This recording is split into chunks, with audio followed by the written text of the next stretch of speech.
Passion our purpose, profit our pain. I don't want my name to ever be in vain. A life full of substance is the only thing that will remain the same. Millennial thoughts. Welcome back to Millennial Thoughts with your girl Alicia. Today we have a guest. Y'all know we're talking about life as a millennial, and her name is Julie Berninger. Did I say it right? Yes, you did. Okay, yeah, I always still get nervous. And she actually focuses on financial freedom, and she has been seen on the Forbes and Market Watch, and she hosts a FIRE podcast. She hosts a podcast called the FIRE Podcast, talking about how to save money more than the average person, and we're going to be talking about student loan debt, paying it off, and she has a course to help people make Etsy principles to sell.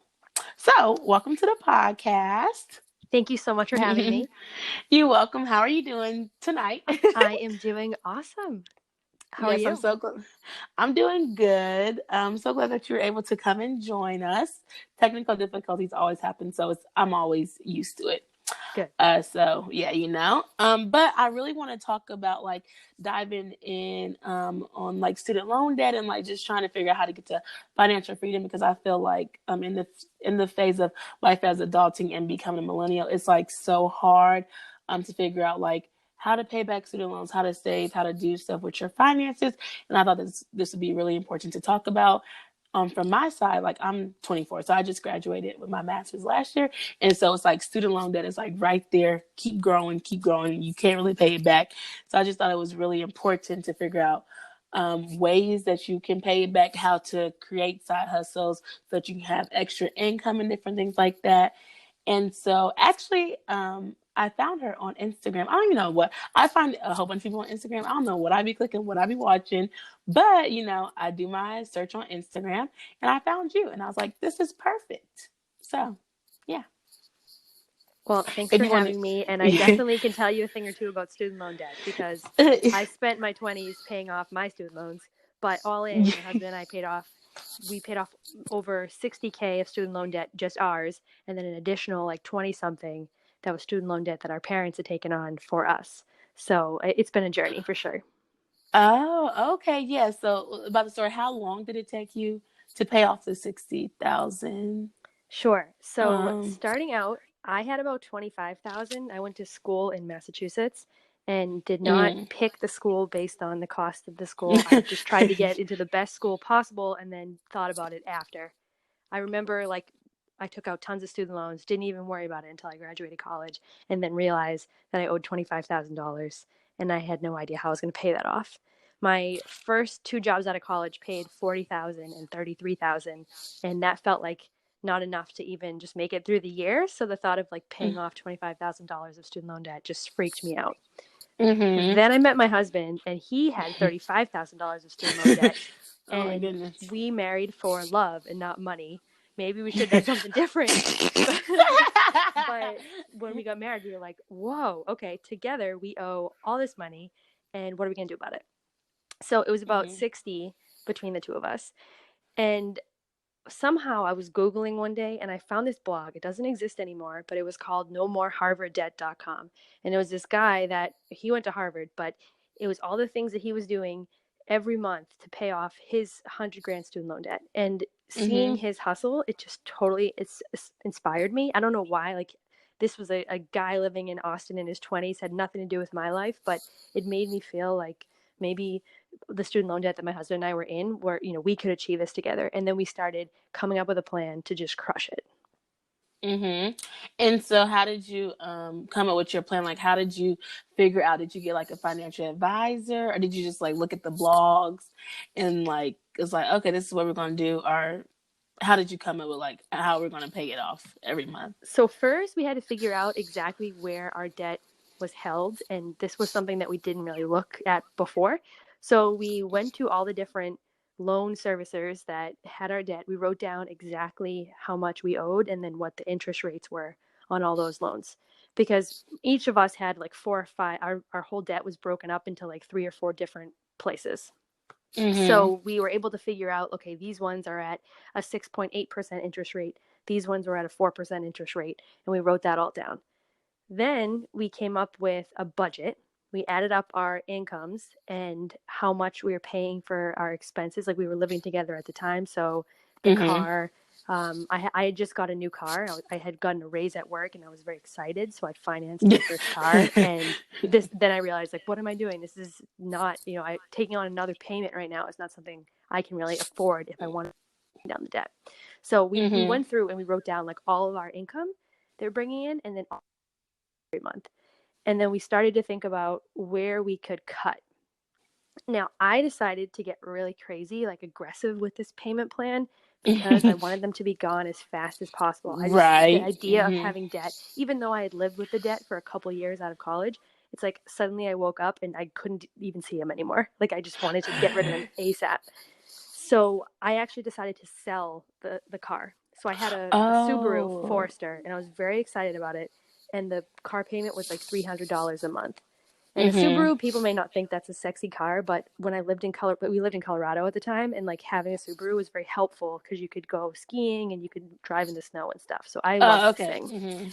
So even though I just bought it 15 months ago, I knew that if I sold it, I was going to lose a lot of money because when you buy a new car, you have to pay like the full price, and then within driving it off the lot, a couple $1,000 just depreciates. So it had already depreciated $7,000 in the 15 months since I bought it.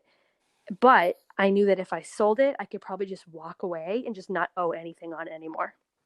So it means that like I kind of paid down for 15 months for nothing. Like I didn't get any of that money back, but I could walk away with not owing any more for the car. So that gave me an extra $300 a month that I could put towards my student loans. Then my husband and I went through and we looked at what else that we could actually sell in our house that we didn't need. So I always had like tons of clothes, and the older I get, the less likely these places want my clothes. But like when you're in your early 20s, mid 20s, you may buy trendier, fast fashion type stuff, and that's what apparently sells in the consignment shops. And like little like statement necklaces and purses that may be of certain brands. I had a lot of that stuff at the time. So I sold that to consignment shops and made as much money as I could from that. And then we even went on Craigslist and we sold like a crazy amount of the things in our home to see as much money as that we could make. So meanwhile, we were like, we went nuts. You're selling like downsizing. Yes. And we were very inspired by the minimalist movement. And I mean, not like super crazy, but we didn't need as much stuff as we had, and kind of like we lived separately before we moved in together. So it's like we had his stuff from his apartment and my stuff from my apartment. And then it was just a whole big mess of stuff. So this process was good for us. It felt like we were decluttering as well. Oh yeah, and making money. And making money. So yeah, so those definitely were like two main drivers of doing that. But I'm sure, as we all know, there's only so much that you can cut. So we were bringing our lunch. We were not buying out coffee anymore. At the time, some of my friends were starting to get married. So we skipped like some destination weddings because we lived in Colorado, but we're not from there. I'm from Massachusetts. He's from Ohio. So we just, if it wasn't like a super close friend, we didn't go to their wedding. We tried to that sounds terrible, but at this point you can just send people a gift and they'll understand if you're paying down debt. Right. Here we you go, I'm doing that. Yeah, exactly. We tried to avoid as much expenses as we possibly could in that department. But even still, like there's nothing that you can do there. There's only so much. So then I started looking at new jobs. And I had switched from nonprofit world where I was saying I was making like 33, 40,000 into a job in tech. And tech pays so well. Now, my undergraduate was in political science, so I did not have necessarily the right background to be working in tech, but I got lucky and someone took a chance on me when I was younger, and I kind of put myself out there for these opportunities and got my first tech job. And then I decided, okay, this is the right field to be in. So I started shopping around for other jobs that would pay even more than the current job that I had. And I realized that if you work in tech and you want to be like in it, you got to move to California because that's where all the tech companies are. That is really. So we moved, and that was a huge way we paid off the debt. You moved to California? Yes. Yep. My husband and I moved to California. He didn't have a Oh, job yet. I had been going to a conference where I met someone and again, like just put myself out there, even though I didn't necessarily like think I was totally qualified for this job. I just went for it. hmm. And we ended up getting a job that increased our income and allowed us to pay off the debt so much faster. Do you still work in tech? Yes, I do. No. Oh, do you still live in California? You don't, No. So right? I we thought lived in so. California and then I mean, admittedly, we actually I wouldn't say we hated it, but I would say it was a light dislike, because it was just, it You was don't like so hard. California? Yeah, it was so hard going from. I mean, the weather was amazing and all that, but Colorado is just a very relaxed, outdoorsy Hmm. place, and we loved that lifestyle. So we ended up moving to Washington, and the state of Washington is very similar in that it's kind of Yeah. like outdoorsy. I thought California was outdoorsy too, or it's not as open, maybe. Is It's that? not. It's not as open. It's kind of like I don't know. I would say maybe just in like the communities that I was in, it didn't feel as like outdoorsy and Mm, relaxed as it does hmm. here. Yeah, I was gonna say Colorado. I was gonna say, but also the cost of living is lower in Colorado, right? Or is it higher? I don't know. I never honestly been to Colorado. The Um, cost of living in Colorado was much lower. And hmm. we were living in Colorado Springs. We weren't even in Denver, which is the more expensive part. So yeah, I Hmm. mean that was honestly that was probably a big shock too, just how much it costs to live in California. Yes. Yeah. I guess in the comparison of like Colorado Springs was way less living expensive, but California Yeah, was more. But you still were able to pay off more when you lived in California, and that's yeah, kind of because crazy. you make You so make much more. more. Yeah. Yeah. So that's what I was thinking. I really want to move to California. I really want to move to Los Angeles. So that's why I was just asking you about that. But Oh my actually, gosh, it's I worth it. It's was, fun. yes, but actually, I was born in Tacoma, Washington. So I Oh, have cool. love for the West Coast, you know. Cool. Yeah, But I love it out here. yeah, that's where I'm trying to move. I'm in the Midwest right now, and it's just not for me. So, I got to figure out something uh, Yeah, I mean, to we've get to the moved West around Coast. and I love it. Like, it used to scare me because my whole family is from Massachusetts. They've never Mm-hmm. really left the Live. area. So they think I'm like this weird traveling nomad, but Yeah, it's helped me out a lot. not a nomad yet. Well, I grew up traveling. I actually live in Kentucky now, Oh, because cool. my dad was in the military, so we moved around. So that's what I was going to ask you. Did you move to Colorado like for your job when you said Massachusetts? Like, did you have a Yes. job already? Oh, okay, in Colorado. Okay, but but what actually happened, like, I was the millennial that graduated from college with no job and the $25,000 of student loan debt. That was like That's that's living me. with my parents, That's actually. me. Oh my goodness, can we talk about that? That's me right now. I need so much help. Yeah, well, I was peak millennial in that, so I've totally been there. And yeah, I mean, I was like living in my childhood bedroom, like the same life. Like my walls were still yellow, the Oh color I yes. picked when I was 11. Like it was dark. I remember that. Yeah, so how did you yeah, okay, let's talk about that. Like what happened when you were able to like get that leap and like get that job? So like what was that process like? Cuz I'm actually in that right now and I just need something to just like get me somewhere. I just don't know. Yeah. Okay. So my whole undergraduate was based on like I would take classes in college about things that I thought were interesting, but they didn't really translate into skills that someone would hire me for. Mhm. And that was like a huge disconnect. So my political science degree, I learned so much about the world and people and had these great experiences, but when I went to apply to jobs, It didn't I correlate. no, it didn't. Especially in this current culture where it's like, can you code? Like what skills do you have? I just didn't have them. Mhm. So what I actually did, I remember I was having coffee with my other unemployed friends. We went to Starbucks and we were just like complaining about what we don't know what to do. Like it was my childhood friends that I grew up with that also didn't have jobs. And they said that they had started blogs and Mhm. their blogs were about their life. But my life was like so boring because I lived with my parents and I didn't do anything that I wanted to write about a subject I was passionate about. And I wrote about study abroad, which was like, Oh, I study raw too. oh, you did? I was in Florence. Where were Yes. you? I went to Panama and I went to Trinidad and Tobago. Oh, awesome. Mhm. Yeah, so that experience, and I'm sure you can relate to this, it was such like a cool experience for me. Mhm. It really So was. it writing about it, talking about it, blogging about it, like made me very passionate, and I got into it. So every day I would just like pump out blog content, and I learned all about social media, digital marketing, Mhm. Twitter, all these ways to promote a blog. And then I ended up getting a job. Now, before I was probably shooting for like more, not, I wouldn't say prestigious, but like jobs that I saw other people getting. And I ended up just getting a job, like any job that paid me. And I would spend my nights and weekends working on this blog. But one Mhm. day when I was at my job, I must have been, I mean, I shouldn't be doing this, but I was looking at job boards, and I found an internship in Colorado for the US Olympic Committee for like the Olympic Games. Oh, okay. And they were looking for someone who did digital marketing. And I took my resume from college and I deleted everything and I put all the stuff that I'd been doing with my study abroad blog. And I was like, I know how to create a Twitter account. I can do Mhm. Facebook. I can write blog I content. oh my gosh, I literally am doing that right now. Like I had a blog in high school and I started with my study abroad trip.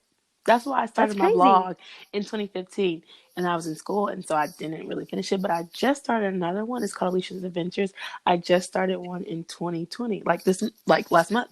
I created it and ooh, it was a lot of work and I was like, this is not for the weak. Like people really need to pay for this stuff because this stuff is hard. And I thought about doing study abroad on it too, and I've talked about that. I have a YouTube channel too, so I talked about that on my YouTube channel, and I think that's crazy that you just said all that. I'm like, what? That's what I'm really doing right now. So shoot, let me shoot for the stars too, and switch Yeah, it up.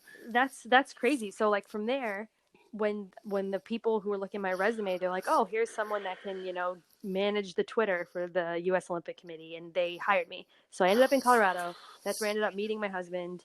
And then from there, He I did the just like, U.S. Olympics too. He yes, but worked. he was in the gym. He's a strength and conditioning coach. Oh, okay. He was shooting in the gym. Yeah, so we were not in he I was like in an office and he was in the gym. But it was fun. It was a Oh, lot of fun. and that's crazy. I need to talk to you because I need to spruce up my resume for digital media because I have a YouTube channel, I have a podcast, and I have a blog. So And I yeah, need I to. mean, there's so much you can do and you can leverage that. So like for me, so I went from that, and then somehow I just kept getting closer and closer to tech. Like I was so passionate about it. This company, it was like a startup company. They reached out to me via email and said, do we're looking to interview people in the study abroad space because we're going to make a startup on study abroad. Would you be interested in talking to us? So I took the call from my parents' basement. This was before I moved to Colorado, but I took the call, and I was like, Mom, I'm on a very important call. Like, stay upstairs. Like, it was so I stupid. swear that's what you have to do. Oh my goodness. Yes. But they ended up being like, oh, wow, like, you're so passionate. We can't pay you, but do you want to work with us? We're going to launch this Oh. company. So I was like, yeah, of course. I mean, at that time, I didn't care. I mean, I would like to be paid, but who cares?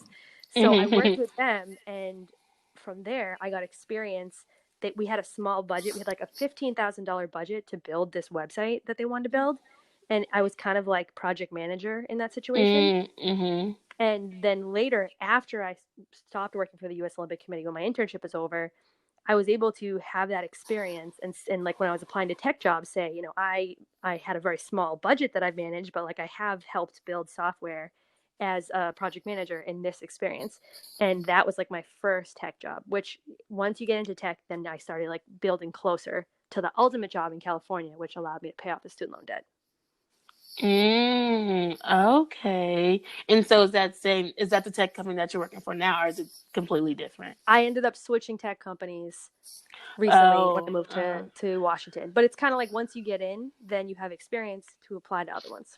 and that's what I heard too. A lot of people are like, "Oh, well, if you want to move to California, like getting to coding and stuff like that." I'm like, I know a little bit about coding and like, but not too much about coding. But honestly, with this blogging and stuff like that, you kind of do know about coding. But yeah, that's what I was just wondering.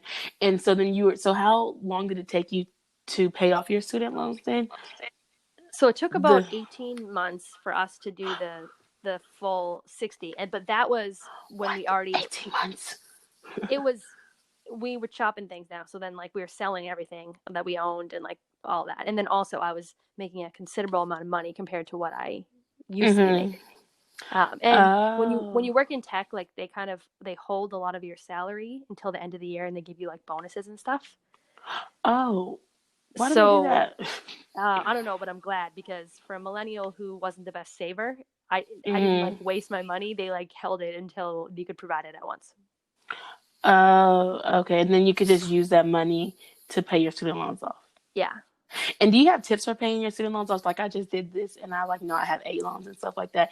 You know how you can do like different plans, like you could pay extra on a loan and stuff like that. Did you just pay like the bare minimum or did you like pay over it and stuff like that? Or I paid the minimum, or I just, not the minimum, because there's the true minimum that they'll kind of let you get away with it, and then there's your regular payment. I just paid the regular payment until we started going wild, and then I started paying off the rest of it. And obviously, I had my husband. It was not me doing the full 60K, because then he got a uh job too, and then together, like with two people, we were able to tackle it. Because oh, he got when you went to yeah, because California. there's a benefit to, coupling up with someone, and that we can share our living expenses, we can share food, like Mhm. utilities. Yeah. It's not fair, but it's cheaper once you do find your person to live with. And people, and I think that's so funny because I was just talking to my friend. She's like, I would don't want to live with a roommate. But I'm like, even if you're not married, like living with a roommate, like Mm-hmm. I would live with a roommate because guess what? I can pay off more for my student loans and I can live the life of luxury later Later. on.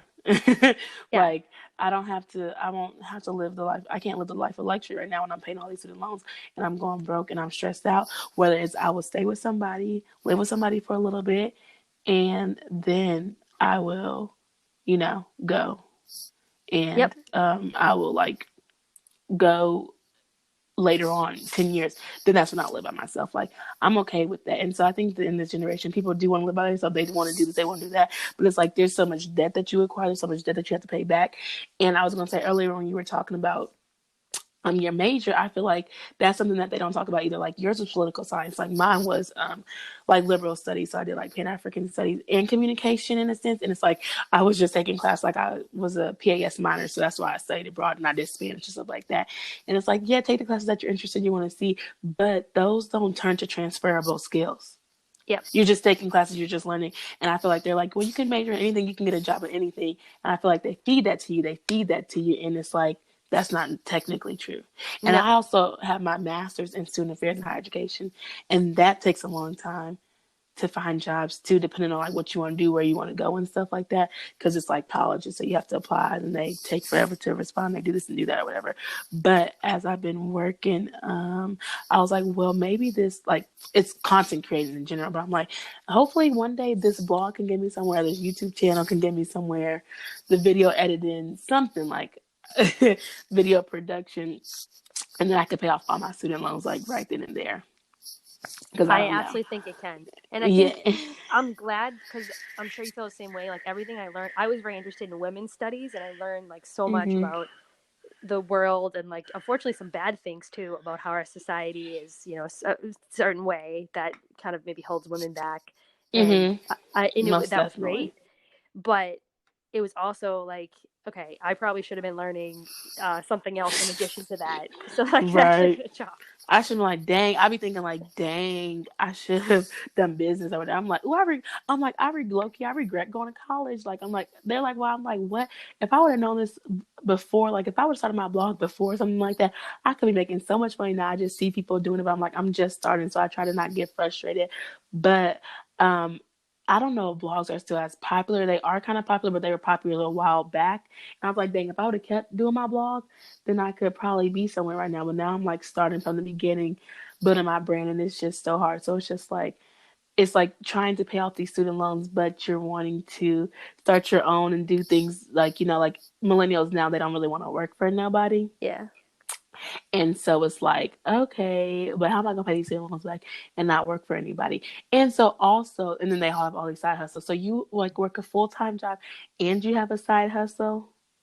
Yeah, yeah. So yeah, and Yeah. also keep in mind what I'm telling you about. That was from, I graduated college in 2011. So now Oh. 9 years later, this is when my husband and I are debt free. Like we are on Mhm. the financial independence, retire early path, and like we've saved like hundreds of thousands of dollars from then. So I would say anyone listening, if you're not there yet, like just be patient.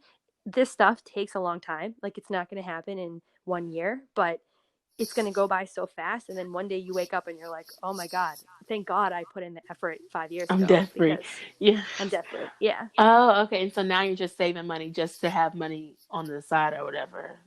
Yeah, like our after goal you. is we want to retire early. Like we don't want to wait until we're 65. We want to be in Mm-hmm. our, early 40s and just do whatever we want, travel the world, whatever we want to do. So do you, okay, so speaking about that, about the financial independence, so do you like have a savings account? Or do you have like savings account, travel account, something like that? Or are you not traveling or spending your money on different things so that you can use it for later? How are you like getting to your financial independence with not having debt now? So we like overall we've changed our habits. I used to have a shopping problem, like a legitimate Mm-hmm. like, and I wouldn't say I was like I wouldn't go for expensive clothes or anything, but I would be TJ Maxx, Marshalls type person. Like if I had Mm-hmm. friends visiting me, we would go shopping. That's what I wanted to do in my free time, online shopping.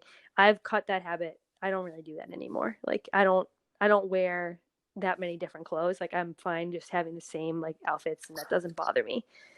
Where I like to spend my money is experiences, which is a very millennial thing. But we Mm-hmm. do we do like travel rewards. We use credit cards and kind of tips and tricks that we've learned over the years to save money on travel. Like I don't know if you do that, but when you sign up for some credit cards, you can get like a certain amount of points and you can redeem those Mm-hmm. points for flights Mm-hmm. and things. So we do that.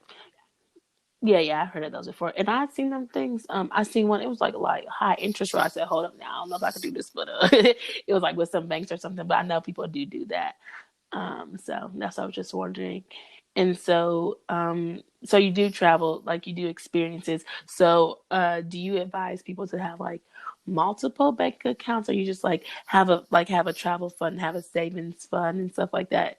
Yep. And We definitely have multiple, and I like using an online savings account, which gives you a small percentage of interest every month. mm-hmm. So they used to be 2% last year. This year they're like 1.5%. But that Oh, means that I know it's down, but it's still better than zero, which is if you kept it in your bank account. So if you put money in there, it will grow a little tiny bit. And over time, your money is working for you. So we have a savings fund, and that's what we use to save towards our bigger goals. That for us, like we wanted to have a house in Washington, so we used mm-hmm. that to save for the down payment for the house. But we also have one thing I learned, like when I paid off my student loan debt, I still wanted to save towards my goals. So we opened what's called a brokerage account. The word itself, I had no idea what it meant prior, but it's just like a taxable after tax is what another word for it. But it's just like an account that you put money into Mm-hmm. and you can invest it in stocks. Okay. Yeah, so you can buy like a lot of people in on my podcast, I talk to people about like money and investing, and a lot of them they want to retire early too, and they recommend investing in an index fund, which instead of choosing one stock like one company, you invest in all the companies at once. Like you can invest literally in the entire US stock market by investing in an index fund. Um, Mm-hmm. so like a lot of people pick that because they think it's less risky than if you choose one company stock because you don't know like how that you're not a fortune teller, you don't know how that company is going to do. So Yeah. that seems to be like what I would probably recommend for people starting out investing, because if you don't really know like what you're doing with picking companies, it's probably a bad idea. But given that I have my tech background, I personally also like to invest a portion of my income Mm-hmm. into individual tech company stocks, and that's what I've done. And so how do you how do you find out about the index accounts you said? Like how do you if people wanted to invest in stocks, like where should they go or what should they do to Sure. So my retirement account through my job is through like it's always been through major banks like Vanguard or Fidelity, or some people may have like Charles Schwab or like these major banks. But those banks, they also allow you to just log into the bank on your own, and you can click open and fill out information and open what's called the taxable brokerage account. Mhm. And the word is like literally going to be brokerage. So you open that, you have to give like your social security number and you sign up, and then you connect it to your online bank account. And then what you do is once you like have a certain amount you're comfortable with, you move your money from your bank account into the new account that you created with the bank, like Charles Schwab, whatever, Vanguard, Fidelity. And then once that money's in there, then you have to choose invest, and like you click the button called buy, and then you can buy whatever you want.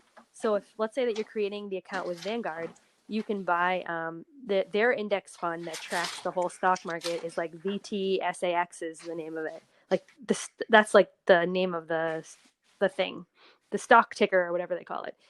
So then you would have to actually buy it, because I didn't know that. I first thought when I transferred the money, I'm like, okay, now I'm invested in stocks. And then it's like, no, it's just sitting there unless you actually choose what you want them to allocate it towards.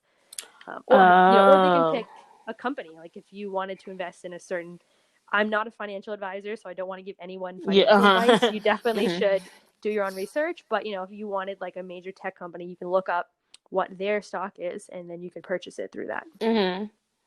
Oh, okay. I see what you're saying. And then that money goes, and then that money just basically like they watch it, and then it grows, or however stocks work. That's Yeah, what it yeah. does. So you own like a small piece of it, and if that company, or if you were choosing an index fund instead, if the whole market does well, then the what you invested increases, and if it doesn't, it decreases. But for us, like we're not saving. A lot of people I thought investing was day trading, where you would put money in and then you would see if you made money like next week. It's not really like that. We don't plan to touch this money for years. So if it Mm. goes down tomorrow and it goes up the next day and it goes down the next day, I don't really worry about it. It doesn't matter. All it matters is like when I'm going to take it out in 10 years, is it higher than the price that I bought it for? So Yeah, I that's what I don't was like gonna. stress about it. That's what I was gonna ask too. Like when, well, you said you're not planning to take it out, but you can take it out whenever you want to take it out of the stock, and then that's when you'll like be able to live off of that money. Is Yep. that how it works? Yeah. So like a lot of people that have been on my podcast, their plan is that they want to save up a whole bunch of money, and then at the end of whenever they consider their retirement, they're going to withdraw 4%. There's like this study that said that you can withdraw 4% of your savings if you invest it in a certain way for the rest of your life, and like then you'll be fine. The money will run out at the end of your life, or it won't run out. Like you're never going to be at a point where you need money. That's kind of what the philosophy is. If people want to, they can listen to my podcast Fire Drill, or look up Yeah. the fire movement. That will be a good place to start there. But my husband and I, like, we ended up being super side hustlers, and that's where this whole Etsy thing came in. And we're Mhm. thinking we just probably won't need full-time jobs. We can instead do these little like freelancing side hustle things, and that will be enough for Mhm. us. And on top of your money that you get that you withdraw, then you'll just keep Yeah, doing your side hustles. yeah, Okay, that makes sense. And you could talk about like more about your side hustles and I guess how you started it or how you wanted to do it and the course and stuff like that. You can um, sure. give more information about that so people will know.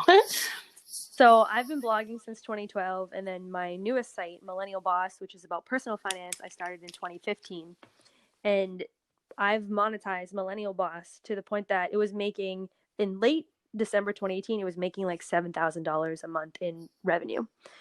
And then I started selling on Etsy, and I sell temporary tattoos and printables for bachelorette parties, because I was going to so Mhm. many of weddings and things like that in my late 20s that I discovered the side hustle and realized it was like a really nice, there's no such thing as passive income, but in terms of, the work for the money you get, I thought it was a really good deal.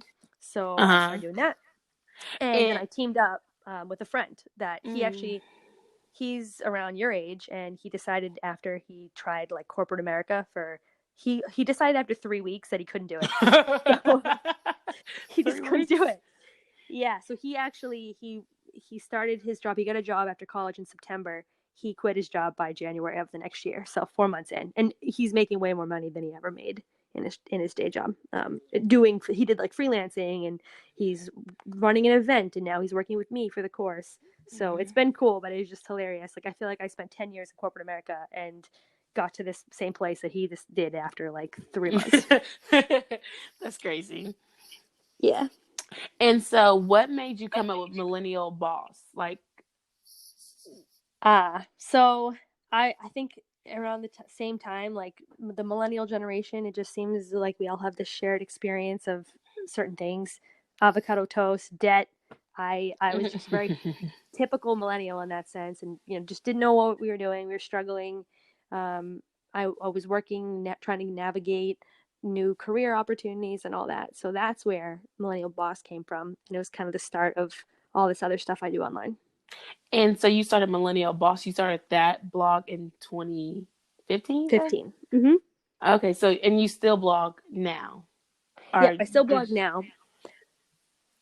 and then you just added the podcast on. Yeah, then the podcast is more focused on early retirement. The blog is Millennial Boss is more Oh. like general finance, lifestyle stuff. I have other people that write for me now. And then Mhm. the podcast is all about the lifestyle design and financial independence. Okay, and so I want to talk about that, but I want to go back to how long did it after you graduated? You got your bachelor's degree, Yes. and how long after that did it take you to find like a full-time job? So it took me, I guess, I got my bachelor's degree in May of 2011. Then by I think it was August or September of 2011. That's where I got a full time job. But it wasn't the jobs I was trying to get. It was a job that like I think like a family friend or like a family member or someone was like, hey, like we found this job. You should just take this job. And Mhm. it was a good job, but it was nothing to do with my undergraduate. It wasn't necessarily what I wanted to do. It just kind Mhm. of felt like I just needed money to survive, and that's what I got. Mhm. Oh, okay. And so, when you started Millennial Boss, after that, did you start making income? You know how you said that you were like blogging about study abroad. Did you make income from that blog? No, I didn't even know you can make money blogging. I just did it. I just did it for experience, and then I wouldn't thinking back now. It's incredible, like the opportunities I've gotten from that. I didn't get a dime from it, but I got some cool opportunities. Okay, and so for someone who maybe wants to start side hustling and starting a blog, what do you think are like the things that they should think about when they're starting a blog, and even how to monetize it, or like how quickly it can monetize? So what I would tell people is how soon do you want to make money? Because blogging is the long game. Like I started my blog in 2015. It started making money in I would say 2017, so like 2 years later. It's Mm-hmm. but my blog now, like I have a 6-figure blog. Mm-hmm. So it and this is now 2020. So it Yeah. took 5 years to get there, and I mean now it's incredible, but it's long. So what I would tell people is I recommend everyone start a blog because having like a brand and a professional website is so key to like all these different things. But if you truly need money right now, doing another side hustle might be better. Like we on Gold City Ventures, which is the company that my online courses are through, that I started with my friend Cody, the one that he couldn't do Mm-hmm. corporate America after a few months. His specialty is freelancing, and that's Mm-hmm. how he was able to not work in corporate America, because by freelancing you're writing blogs for other people that have already achieved like the point of success, kind of like where I'm at now, because right now I hire freelance writers to write on my site because my site is big enough to afford freelance writers. So if you like want to make money right away and you can write, why not be a freelance writer for a blogger or for like a startup company or for a major newspaper or whatever? You can find opportunities like this on Upwork or Fiverr. I Mm-hmm. think you can make money a lot faster. Being a freelancer. Yep. And then rather than starting your own. But oh my goodness, so now that you said like you have like your Gold City Ventures and your blog is making 6 figures, do you feel like you're going to quit your day job anytime soon, or do you feel like you're just going to keep doing both until you feel like quitting? I had no plans to like quit any of this, but so we just had our first kid Oh, in August of last year, oh and my gosh, August what? 26th. Oh my goodness, my birthday's August 21st. Ah, that's what I Oh, was wondering. yay. Is that a good week Yes. to be born? Did you like that growing up? Yeah, August. Yeah, it was kind of cool, but it is like, you know what my parents are like, oh, you get to school close, and it's like it's your birthday, and then so it kind of gets hard because like school starts and it's your birthday. So, when you're younger, it may not be bad, but maybe when you get older, like when I was in college and stuff like that, I would always want to like go take trips and stuff like that. But they were like, it's school starting. But now that I'm not in school, it's like it's just a month, you know. So. Yeah, I always wondered that. I thought it'd be better, like more options for birthday parties in the summer. I mean, that's not why we had her in August, but it'd be Yeah. easier as a parent. Because I Hmm. was born in the winter and there aren't many options. It's like, Yeah. my parents let me have my birthday at McDonald's one year. I was like, why did you let me do that? But I was really happy with it. So Hmm. Oh yeah, so I Yeah. guess it just depends, and I guess it just depends like when school. Because you said you live in Washington, so I guess it Yeah. depends on like when school starts in Washington or something like that. Yeah, that's a good But I point. think yeah, but I think it'll be like I think it'll be okay. It's cool because then you like get to be in school for your birthday, but it's still a summertime, you know. So it's like happy birthday, and like come to my Yeah. party or something. So it's okay because then some people be having birthdays in the cold months and nobody be trying to go out in the cold months and stuff like that. So Very true.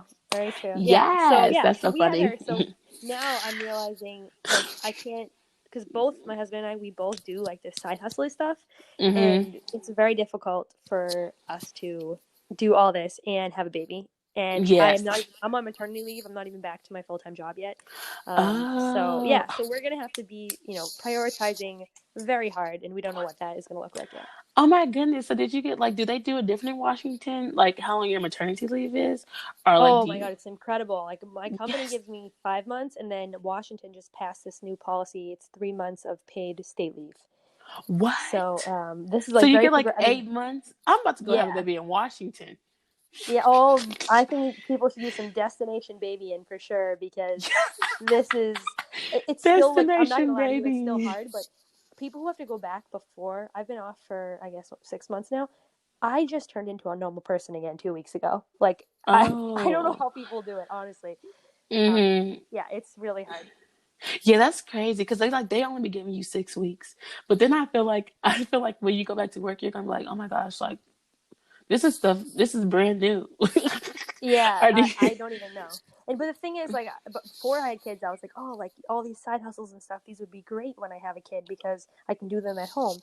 But it's very difficult to work when you have a baby. Like they don't, Mm-hmm. it's not safe for them to just be playing on their own when you're typing on the computer. You have to watch at all Yeah. times. So I'm Mm-hmm. realizing a lot. But I'm so glad, I guess, if for anyone who doesn't have kids yet, like if and you plan to, this is the time. Mm-hmm. Just I'm so glad Yeah, that to I do it worked really hard now. when I was younger. Yeah. Right, that's what I'm saying. Like people are like kids. I'm like you. I'm telling my friends like I'm not trying to have kids till I'm like 30. Okay, give me some time to dive into something. Like that's another bill. Why would I want to pay that and have a kid or Yeah, I pay mean, for a kid? it's a lot. Like not even just paying it. Just I was able to do all these career moves because I didn't have a kid. But if Hmm. anyone listening has a kid, like It's I'm okay. still doing Yeah. a podcast. Like I'm still doing this stuff, and I'm planning on Hmm. continuing my career, growing. So don't be discouraged. Like you can still do it. Yeah, you definitely can still do it. But I just, well, when I hear like moving and stuff like that, people are like, yeah, you don't, like, you're not married, you don't have kids, so you can go. So I know it is easier, but I know it is challenging. It could be more challenging, but people could still do it. People still do it. So I'm not trying to discourage either. Yeah, I for was sure. just thinking about it, but like now how I have the time, it's like, okay, I can work here, I can do this. Let me just try to get that. But that's a good key, like Washington. So you said Washington passed a law that you get 3 months. Yep, Um, from the state. from the state, and that's another thing. Shoot, millennials, we need to be checking laws in the states, okay? Yeah, Because I mean, like some like millennials, some are in politics or some aren't in politics, and like that's something that you need to know because like you need to know what you can do, even if you're not even having a kid. I'm just saying in general about money. Shoot, hopefully they pass something for student loans, yeah, like and if they pass something for student loans, I'm going to that city state. I don't even care if it's in Mississippi. I'm going. yeah, I think like the lesson in all this because before this I wasn't really paying attention to any of this stuff, and no one at work told me like, hey, Washington passed this new law. Like I had to Hmm. actually know about it and I had to apply for it. And I bet there's tons of benefits that people listening that are available to them in their state or in their job and they didn't know about it. But like you need to be curious, you need to educate yourself and Hmm. actually like take advantage of these opportunities because no one is going to tell you what you should do next. Like you need to figure it out. And that was the hardest thing about being millennial, I think, that I had to realize, like tough love. Yes, for real tough love. And it's like the generation before us, they can like give us information, but so much things change and stuff like that. And I feel like they just drill on us like get an education, then you can get a job. But it's like it's so competitive because everybody's getting that education, you know? And Yeah, everybody's absolutely. going out for the same thing and stuff like that. So yeah, that's basically what I had to say. But Oh my goodness, that's so exciting! You have a little baby girl. I know. But Although I can so, hear her crying, I'm like, I I gotta know, go. I know. That's what I was saying. So I didn't want to take. That's what I was about to say. Like I didn't want to take up too much of your time. Now that I know you have a child waiting on you, but I want to say thank you for coming on this podcast and sharing all this knowledge, and just share where they can find you at. So they, if they want your stuff, if they want to see your content, then we can they can follow you. Sure. You guys can, if you're on Instagram, Millennial Boss. There's 2 L's and 2 N's in Millennial. I know you guys probably know that, and you know that now with Millennial Thoughts, but nobody can Mm-hmm. spell millennial. Like whenever anyone tries to go to my website, they